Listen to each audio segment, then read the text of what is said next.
అందరికీ నమస్కారం. ఉదయం లేవగానే ఏం చేయాలి? ఉదయం లేవగానే ఏం చేయాలి?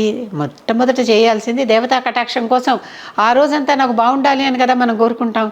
ఇప్పటికీ పాశ్చాత్యులు కూడా చూడండి, ఒకళ్ళనొకళ్ళు చూడగానే గుడ్ మార్నింగ్ అని చెప్పుకుంటారు. మనం దాన్ని అనుకరిస్తూ శుభోదయం అని చెప్పుకుంటున్నాం. మనం ఒకళ్ళకొకళ్ళ కంటే ముందర మనకి మనమే కదా లేస్తున్నాం. ముందర ఇద్దరు ఒకేసారి ఒకే సమయంలో ఎంత పక్కపక్కనే పడుకున్నా లేచి చూసుకుంటూ లేవం కదా. కనుక మొట్టమొదట మనకి వాళ్ళని చూసాము, దోషం కలిగింది, అబ్బో పొద్దున్న లేస్తూనే ఫలానా వాళ్ళ మొహం చూసాము, మాకంతా ఇవాళ చెడ్డ జరిగింది, లేకపోతే ఫలానా వాళ్ళని చూసాము చాలా మంచి జరిగింది, ఇలా అనుకునే వాళ్ళకు కూడా అన్నిటికంటే కూడా చాలా మంచి పద్ధతి ఏంటంటే మన చేతులు మనం చూసుకుంటూ లేవటం. మన చేతులే కదా మనకు అన్ని కలిసి చేసి పట్టేది పనులు. ఈ చేతులు లేకపోతే మనం ఏమన్నా చేయగలమా? సంపాదించుకున్న దీంతోనే, తిన్నా దీంతోనే, ఏం చేసినా దీంతోనే కదా, దాచుకున్నా దీంతోనే. ఎవరితో అయినా ఏమన్నా కమ్యూనికేషన్ చేయాలన్నా నోటితో పాటు చేతులను కూడా వాడుతున్నాం కదా. కనుక ఈ చేతుల్ని ఇలా చూసుకుంటూ ఒక చిన్న శ్లోకం, ఇది చెప్పుకోగలిగితే మంచిది, లేకపోతే ఆ దేవతల పేర్లు చెప్పుకున్నా సరే, ఎందుకంటే మాకు శ్లోకాలు రావండి, మేము చెప్పుకోలేమండి అనేటటువంటి వర్గం కూడా ఒకటి. అంటే వాళ్ళకి ఏంటంటే పూర్తిగా దీని మీద నమ్మకం ఉండదు, అలాగని చేయాలని వదిలేయను లేరు, సగం సగంగా తటస్థులుగా ఉంటారనమాట, అలాంటి వారి కోసం. కనుక ఇది పెట్టుకుని కరాగ్రే వసతే లక్ష్మి, కరమచ్చే సరస్వతి, కరమూలేతు గోవింద, ప్రభాతే కరదర్శనం.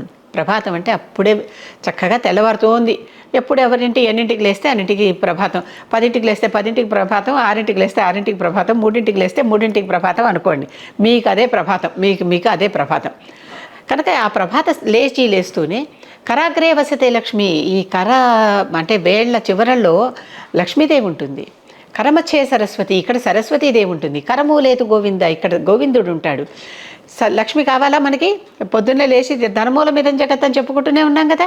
పొద్దున్న లేస్తే డబ్బు లేకుండా ఏ పని జరగదు. అలాగే సరస్వతి వాక్కు, మాట, మన మాటే కదా మనకి ఏమన్నా సంపాదించి పెట్టేది.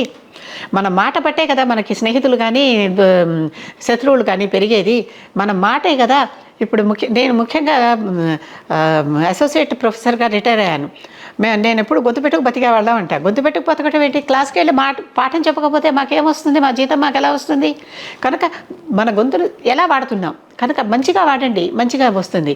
కరమచ్చే సరస్వతి, కరమూలేతు గోవింద. గోవిందుడు అంటే ఎవరు? గోపనం చేసేవాడు గోవిందుడు. పశువులను కాచేవాడు గోపాలకుడు.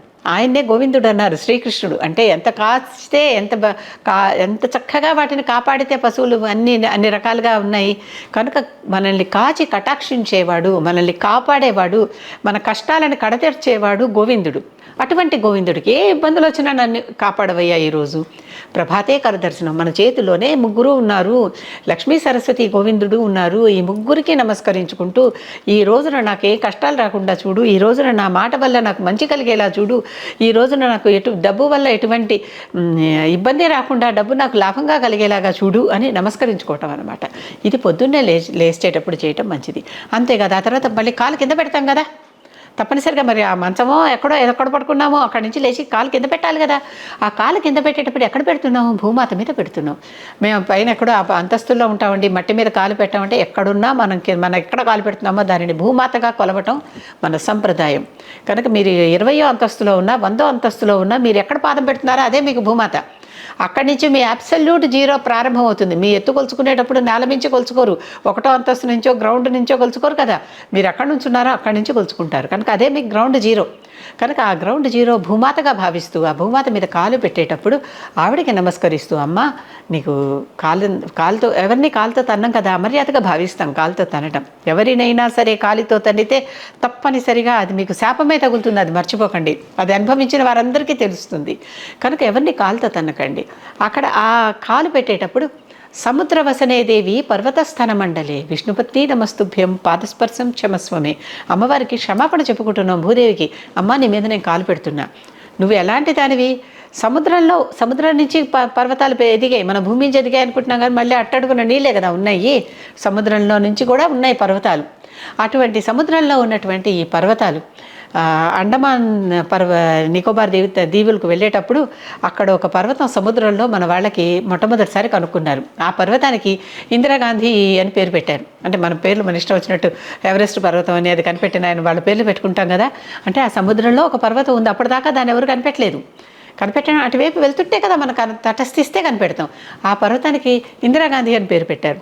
కనుక అటువంటి సముద్రాల నుంచి వచ్చేటటువంటి ఓ సముద్రవసనేదేవి పర్వత స్థన మండలే, అంటే పర్వతాల నీ స్థానాలుగా ఉన్నాయి. అంటే ఆ పర్వతాల నుంచే మనకి అంత ఔషధులన్నీ దక్కుతున్నాయి, వనస్పతులన్నీ దక్కుతున్నాయి. కనుక అటువంటి తల్లి ఈ భూమాత నుంచే కదా మనకి ఏమొచ్చినా కూడా అని చెప్తూ విష్ణుపత్ని, నువ్వు విష్ణుపత్నివి, శ్రీదేవి భూదేవి పత్నులు అని తెలుసు కదా. ఈ శ్రీదేవి భూదేవి విష్ణుపత్నులు, అటువంటి వారి పత్నివి నువ్వు, అంత గొప్ప విష్ణుమూర్తి పత్నివి. కనుక నీకు నమస్కరిస్తున్నానమ్మా, నన్ను క్షమించు, పాదస్పర్శం క్షమస్వమే, తల్లి నన్ను క్షమించు అని కోరుకోవటం అన్నమాట. ఇది చేస్తే మంచిది. ఈ విధంగా చేసి ఆ తర్వాత చక్కగా మన కాలకృత్యాలన్నీ తీర్చుకొని మిగిలిన పూజాధికాలు చేసుకోవటం మంచి కార్యక్రమం.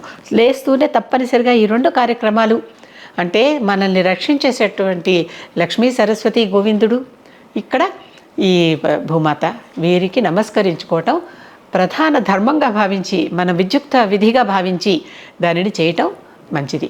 ఇవి చేసుకుని బయటికి వెళ్తే, ఇవి చేసుకుని ఏ పనైనా మొదలు పెడితే ఆ రోజుకి వారికి ఇంకా ఎటువంటి ఇబ్బందులు రావు అనేది మన ఒక నమ్మకం, విశ్వాసం ఉంచండి. మన సనాతన ధర్మం చెప్పింది ఏది కూడా పొల్లుపోదు. అసలు సనాతనం అంటేనే ఎప్పటి నుంచి వచ్చిందో తెలియదు, ఎక్కడికి వెళ్తుందో, ఎప్పటి దాకా ఉంటుందో తెలియదు. ఎప్పుడు నిత్యనూతనమైనదే సనాతనం అన్నమాట. సనాతనం అనగానే అది ఎప్పుడు నూతనమైనదే, ఎప్పటి నుంచో పాటింపబడుతోంది. దానికి శివుడల్లే అది ఆది మధ్యాంతరహితుడు. అది అది ఎక్కడో తెలియదు, మధ్య ఎక్కడో తెలియదు, అంతం ఎక్కడో తెలియదు. అటువంటి ధర్మం అన్ని సనాతన ధర్మం అంటారు. ఈ ధర్మం, అవును, కాలు పెట్టి తొక్కుతున్నాం కదా అమ్మవారి మీద, అది కాలు పెట్టినా ఇంకా ఎన్నో పనులు చేస్తాం భూమాత మీద. చేసినా కూడా అమ్మ నన్ను క్షమించంటే, తల్లి మీద చూడండి, పిల్లవాడు ఉంటాడు, పిల్లవాడు తల్లిని తంతూ ఉంటాడు కాళ్ళతో. పాపాయిని ఎత్తుకుంటే పాపాయి తల్లిని తంతూ ఉండదు, తల్లి మీద అన్ని రకాల పనులు చేస్తూ ఉండదు, మలమూత్రాలు విసర్జించదు. తల్లి అసహించుకుంటుందా, మళ్ళీ వెంటనే తీసేస్తుంది. కనుక నిన్ను నా తల్లిలాగానే భావిస్తున్నానమ్మా, నన్ను నీ పిల్లల్లాగా నన్ను కాపాడు అని ఆ దేవతను వేడుకోవటం. కనుక ఈ దేవతలను వేడుకుంటూ కాలు బయట పెడితే అన్నీ శుభాలు జరుగుతాయి. అనుమానం లేదు, సందేహమే లేదు.